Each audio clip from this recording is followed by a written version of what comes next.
So hello guys, welcome to my new video. And in this video I will be talking about the basics of OpenGL, and I will tell you all the basics you need to know about the OpenGL to get you started. So after this video you can go by your usual course, but this is the basics, so you should know this before starting any course or any project in OpenGL. So I will show you how to make a triangle. Of course I will tell you the prerequisites and all that. And if you know how to make a triangle, it is guaranteed that you know the basics. And I will also show you the code. I have the code with me too, so I'll also show you the source code and how to I will not show how to set up. You can watch that in another tutorial. So in this video I'll be showing only the basics of OpenGL. So let's get started. So the first is we need prerequisites. The prerequisites of course will be the you should have a language of choice. In this video I'll be using C++. You can use whatever you want.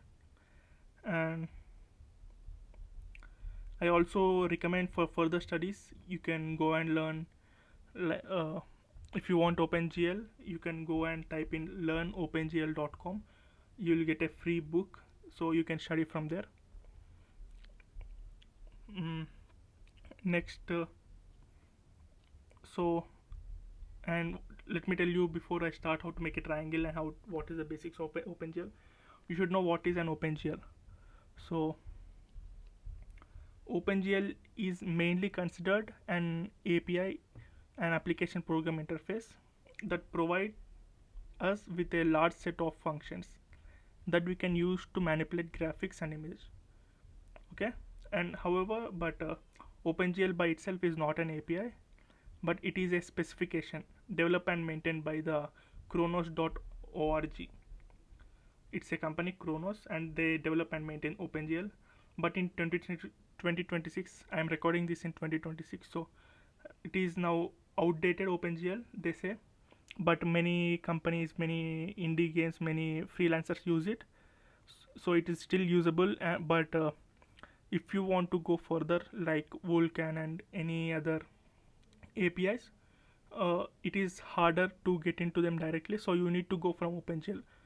So for one disadvantage of OpenGL is it is outdated and it is no longer maintained. But an advantage is everyone learns this before going to the further studies into the computer graphics. So the OpenGL specification specifies exactly what the results or output of each function should be and how it should perform. It is then up to the developer implementing the specifications to come up with a solution of how this function should operate. So I will show you how we'll use the OpenGL functions and how we'll use it, how you should and what you should pass in as a parameters. So don't worry about it, I'll show you, then it will all be clear for you guys. So since most implementations are built by graphics and card manufacturers, whenever there is a bug in the implementation, this is usually solved by updating your video